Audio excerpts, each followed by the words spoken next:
ٹھیک ہے. اور اگر ہم اس کو نظریہ پاکستان کی ڈیفینیشن میں جو ہے وہ ہم ایکسپلین کریں تو یہ ایسے ہے کہ کسی بھی مقصد کے حصول کے لیے بنایا گیا فکری خاکہ یا نظریہ سے مراد ایسا ضابطہ یا پروگرام ہے جس کی بنیاد فلسفہ اور تفکر پر رکھی گئی ہو اور انسانی زندگی کے مختلف پہلوؤں پر روشنی ڈالتا ہو، جیسے کہ سیاسی، معاشرتی، مذہبی، ثقافتی، ٹھیک ہے، اور تہذیبی مسائل کے حل کے لیے کوئی لائحہ عمل بنایا گیا ہو.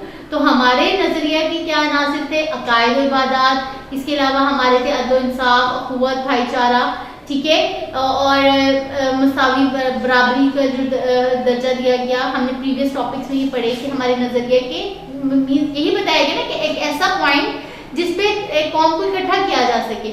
تو یہ سب پوائنٹس تھے، اور عدل و انصاف، قانون کی حکمرانی. ٹھیک، اب ہم پڑھنے جا رہے ہیں کہ علامہ اقبال اور قائد اعظم کی روشنی میں نظریہ پاکستان کی وضاحت کیسے کی گئی ہے. نظریہ پاکستان اور علامہ اقبال. علامہ اقبال برصغیر کے ان مسلم رہنماؤں میں سے ایک ہیں جنہوں نے مسلمانوں کو الگ ریاست کا تصور دیا، ٹھیک ہے، اور اپنی شاعری کے ذریعے مسلمانوں کو بیدار کیا. مینز ایسے تھا نا کہ ان کو ان کے رائٹس کا نہیں پتا تھا، ان کو نہیں پتا تھا کہ ان کے لیے یہ سب چیزیں بھی کتنی ضروری ہیں، جیسے کہ انگریزوں اور ہندوؤں نے جو ہے وہ آگے بڑھ کے، اسی لیے تو وہ زیادہ ویل ڈیولپڈ ہے کیونکہ انہوں نے اپنے نوجوان نسل کو شروع سے ہی تعلیم کی طرف لگایا، ٹھیک ہے، اور ان کو جو ہے وہ ٹیکنیکل فیلڈس میں انہیں آگے لے کے آئے. تو پہلے پہل آپ بھی ہندو مسلم اتحاد کی، مطلب شروع میں علامہ اقبال بھی چاہتے تھے کہ ہندو اور مسلمان ایک ہی قوم ہے، ٹھیک ہے، برصغیر میں اتنا عرصہ اتنے سالوں تک رہے ہیں، لیکن ایسا نہیں تھا. ٹھیک ہے، بعد میں انہیں اس بات کا 1857 کی جنگ آزادی کے بعد انہیں اس بات کا احساس ہو گیا کہ ہندو اور مسلمان دو الگ قومیں ہیں، یہ اتنے سال اکٹھے رہنے کے باوجود بھی ایک نہیں ہو سکتے. کیوں نہیں ایک ہو سکتے؟ کیونکہ ہماری روایات، ہماری زبان، ہماری جو ہے ہمارے اقتدار جو ہے وہ ان سے ڈفرینٹ ہے.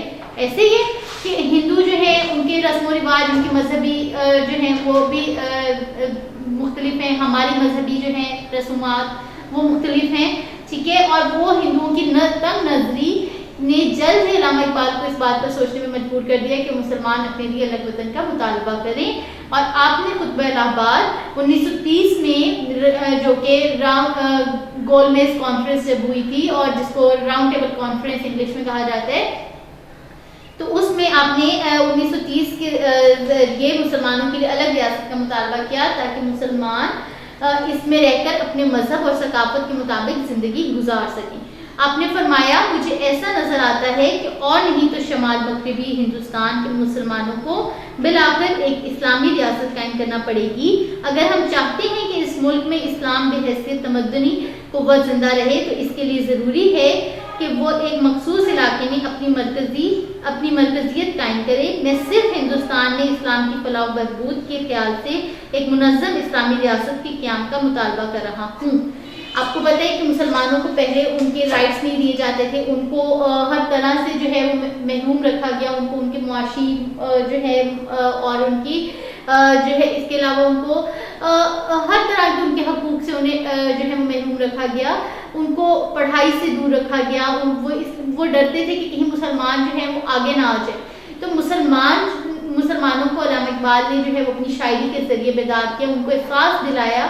اور یہی بات انہوں نے اپنے خطبہ الہ آباد میں کہی کہ میں چاہتا ہوں کہ مسلمان جہاں اپنی آزادانہ زندگی گزار سکیں، ہمیں ایک ایسے جگہ منتخب کر لینی چاہیے برصغیر میں ہی کہ وہ اپنی الگ جو ہے وہ پہچان بنا سکیں، ٹھیک ہے، کہ وہ مخصوص اپنی مرکزیت، اپنا اقتدار قائم کریں ایک الگ جگہ پہ، اور وہ صرف ہندوستان میں اسلام کی فلاح و بہبود جہاں وہ اسلام کے مطابق اپنی زندگی گزار سکیں، ٹھیک ہے، اور اس کے خیال سے ایک منظم اسلامی ریاست کے قیام کا مطالبہ کر رہا ہوں. برصغیر میں چونکہ دو الگ قومیں آباد تھیں، ایک ہندو اور ایک مسلمان، ٹھیک ہے، اس لیے علامہ محمد اقبال مسلمانوں کو ایک بڑی اور الگ قوم کی حیثیت سے اجاگر کرنا چاہتے تھے. وہ سمجھتے تھے کہ سیاسی، سماجی اور معاشی تحفظ کے لیے ضروری ہے کہ ان کے لیے ایک الگ ریاست ہو. ٹھیک، اب یہ تو ہو گیا علامہ اقبال کے ارشادات کی روشنی میں. اس کے علاوہ انہوں نے یہ بھی بتایا مسلمانوں کو کہ مسلمان ایک ہیں، اور انہوں نے اپنی جو ہے جس میں انہوں نے کسی کاسٹ، کلر، کریڈ کا جو ہے وہ ڈسکریمنیشن کے بغیر جو ہے انہوں نے کہا تھا کہ مسلمان ایک قوم ہے، وہ جو ہے بھائی چارہ کی جو ہے وہ ایک مثال پیش کرتے ہیں. تو نظریہ پاکستان اور قائد اعظم جو ہے اب ان کے ارشادات کی روشنی میں ہم دیکھ لیتے ہیں کہ انہوں نے نظریہ پاکستان کو کس طرح سے بیان کیا. تاریخ میں کچھ ایسی شخصیات ملتی ہیں جنہوں نے اقوام کی تقدیر کو ہی بدل کر رکھ دیا. قائد اعظم محمد علی جناح برصغیر کی ان شخصیات میں سے ایک ہیں جنہوں نے برصغیر کے مسلمانوں کی تقدیر کو بدل کر رکھ دیا. قائد اعظم محمد علی جناح دو قومی نظریے کے زبردست حامی تھے. حامی مینس فیور میں تھے ان کے, ٹھیک ہے, کیونکہ انہیں شروع سے ہی نظر آتا تھا کہ مسلمان اور ہندو دو الگ قومیں ہیں. آپ نے جیسے ہم نے پریویس بھی لیکچرز میں آپ نے پڑھا اور سنا ہوگا, آپ اس بک اس چیپٹر کو ریڈ کریں گے تو آپ کو پتا ہوگا کہ انہوں نے مسلمانوں پہ کیا ظلم کیے. انہیں ان کی عبادات کرنے کی اجازت نہیں تھی, ٹھیک ہے, ان کو جو ہے ان کو کہیں ہر طرح سے ان کو روک ٹوک کی گئی, ٹھیک ہے. آپ نے اس سلسلے میں فرمایا قومیت کی جو بھی تعریف کی جائے, مسلمان اس تعریف کی روح سے الگ قوم ہیں. وہ اس بات کا حق رکھتے ہیں کہ اپنی الگ مملکت قائم کریں. مسلمانوں کی یہ خواہش ہے کہ وہ اپنی روحانی, تمدنی, اقتصادی, معاشرتی اور سیاسی زندگی کی مکمل نشو و نما کریں اور اس مقصد کے لیے جو طریقہ اپنانا چاہیں وہ اپنائیں, ٹھیک ہے. پھر قرارداد لاہور 23 مارچ 1940 لاہور ریزولوشن, ٹھیک ہے, اس کے موقع پر آپ نے خطبہ صدارت دیتے ہوئے فرمایا کہ ہندو اور مسلمان تو علیحدہ مذاہب سے تعلق رکھتے ہیں جو بالکل مختلف عقائد پر قائم ہیں اور مختلف نظریات کی عکاسی کرتے ہیں. دونوں اقوام کے ہیروز, رزمیاں, کہانیاں اور واقعات ایک دوسرے سے مختلف ہیں. لہٰذا دونوں قوموں کو ایک لڑی میں اکٹھا کرنے کا مقصد برصغیر کی تباہی ہے, کیونکہ یہ برابری کی سطح پر نہیں بلکہ اقلیت کی بنا اور اکثریت کے روپ میں موجود ہیں. برطانوی حکومت کے لیے بہتر ہوگا کہ ان دونوں قوموں کے مفادات کو مد نظر رکھتے ہوئے برصغیر کی تقسیم کا اعلان کرے, جو کہ تاریخی اور مذہبی لحاظ سے صحیح قدم ہوگا. 29 دسمبر 1940 کو احمد آباد میں خطاب کرتے ہوئے قائد اعظم نے فرمایا پاکستان صدیوں سے موجود رہا ہے.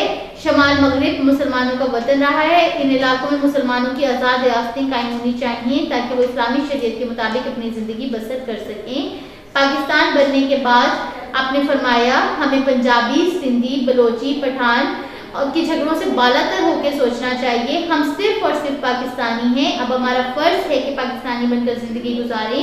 اس کے علاوہ اپنی اقلیتوں کو تحفظ دینے اور برابری کے حقوق دینے کا اعلان کیا. یہی اسلام کی بنیادی تعلیمات ہیں. آپ کو پتہ ہے ہمارا جو فلیگ ہے, ہمارا فلیگ کس چیز کو ریپرزینٹ کرتے ہیں؟ 2 کلرز ہیں ہمارے فلیگ میں, وائٹ اینڈ گرین. تو white is for minorities and green is for majorities, ٹھیک ہے. اور میجورٹیز کے لیے جو ہے, اقلیتوں کے لیے بھی, سوری مائنورٹیز کے لیے بھی وہی جو ہیں تمام حقوق جو ہیں ان کی بھی پریزرو کی گئی. ان کو ان کی مذہبی عبادات کرنے کی اجازت دی گئی. آپ کو پتہ ہے کہ ہر سٹی میں آلموسٹ جو ہے ان کے لیے, ان کی عبادات کے لیے جو ہے وہ بنایا گیا ہے, ٹھیک ہے. ان کے مقدس مقامات جو ہیں ان کو محفوظ رکھا گیا. گورنمنٹ جو ہے وہ اس کو پریزرو کرتی ہیں ان کی بھی. So Allama Iqbal was of the view, وہ یہ سمجھتے تھے کہ مسلمس کہ due to Islam form a millat, کہ مسلمان ایک ملت ہے, and their power and strength, اور ان کی طاقت جو ہے وہ کس چیز پہ ڈیپینڈ کرتی ہے؟ ڈیپینڈ اونلی آن اسلام. اور انہوں نے اپنی پوئٹری میں بھی اس بات کو ایکسپلین کیا ہوا ہے. اپنی ملت پر قیاس اقوام مغرب سے نہ کر, خاص ہے ترکیب میں قوم رسول ہاشمی.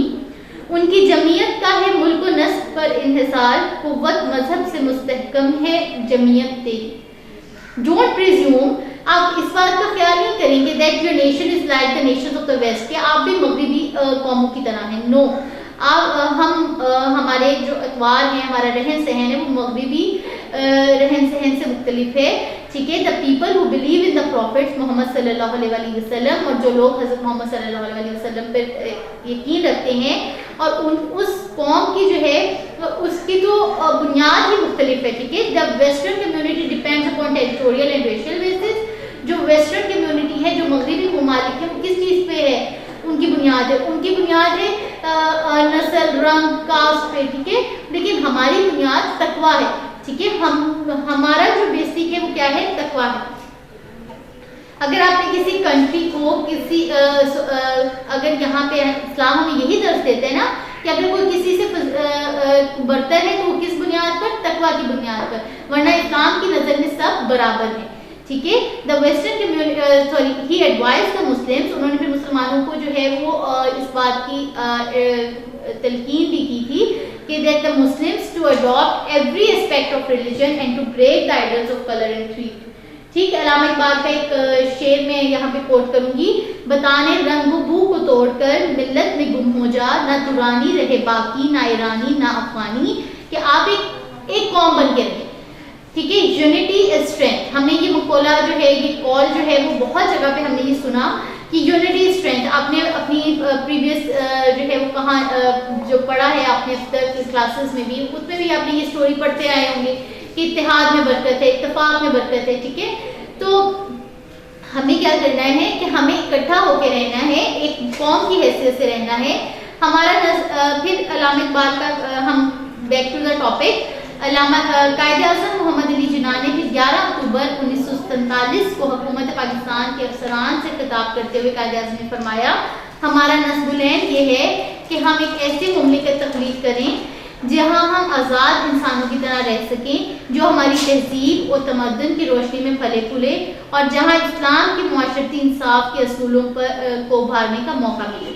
1 جولائی 1948 کو قائد اعظم نے اسٹیٹ بینک کا افتتاح کرتے ہوئے فرمایا, مغرب کا معاشی نظام انسانیت کے لیے ناقابل حل مسائل پیدا کر رہا ہے اور یہ لوگوں کے درمیان انصاف قائم کرنے میں ناکام رہا ہے. ہمیں دنیا کے سامنے ایک ایسا معاشی نظام پیش کرنا چاہیے جو اسلام کے صحیح تصور, مساوات اور سماجی انصاف کے اصولوں پر مبنی ہو. مینس کہ جو سود سے پاک ہو. ہمیں ایک ایسا نظام قائم کرنا چاہیے جو اسلام کی تعلیمات کے اکارڈنگ ہو, تاکہ ہمارے لیے دنیا اور آخرت میں بھلائی ہو. مشقی سوالات ہیں. آپ کا یہ چیپٹر تو ختم ہو گیا یہاں پہ, اور اس کے بعد ہیں آپ کے مشقی سوالات. کانگریسی وزارتوں کا فرسٹ آف آل ہے درست جواب پر نشان لگائیں. کانگریسی وزارتوں کا دور کب سے کب تک رہا. اس کے بعد اس میں آپ کے پاس آپشنز دیں گے 1933 to 35, 1941 سے 43, 1939 to 41 and 1937 to 39. تو آپ نے اپنی پریویس اس میں لیکچرز میں پڑھا ہوگا کہ کانگریسی وزارتوں کا دور کب سے کب تک رہا. کب سے کب تک رہا تھا, اس میں آپ کا آنسر ہے 1937 to 39. قرارداد لاہور 1940 میں خطبہ صدارت دیا قائد اعظم محمد علی جناح نے. ایم اے او اسکول اور کالج قائم کیا سر سید احمد خان نے. ایم اے او ایبریویشن ہے محمد اینجلو اسکول. ٹھیک ہے. Angelo oriental school. 1867 میں جب بنارس میں ہندوؤں کی مسلم دشمنی کھل کر سامنے آئی, جس پر سر سید احمد خان نے واضح اعلان کیا کہ مسلمان اور ہندو الگ الگ قومیں ہیں. ٹھیک ہے. نیکسٹ از نظریہ پاکستان کی بنیاد کیا ہے. اسلامی نظریہ حیات. 1930 میں مسلمانوں کو الگ ریاست کا تصور دینے والی شخصیت کون ہے. علامہ محمد اقبال. قیام پاکستان کا مطالبہ کرتے وقت مسلمانوں کی سوچ تھی کہ وہ اپنے مذہب اور عقائد کے مطابق زندگی بسر کر سکیں گے. ٹھیک ہے. اس کے بعد اسی کی جو ہے خالی جگہ ہے, کالم ہے, الف بے اور مختصر سوالات اور تفصیلی جوابات ہیں. بیٹے آپ کے اسی چیپٹر میں آپ کو یہ سب مل جائیں گے. ٹھیک ہے. You have to read the chapter thoroughly. آپ نے اس کو ڈیٹیل میں اس چیپٹر کو پڑھنا ہے. ٹھیک ہے. سمجھنا ہے اور آپ نے اس کے آنسر کویشچنس کو لرن کرنا ہے. Take care. Thank you very much. اللہ حافظ.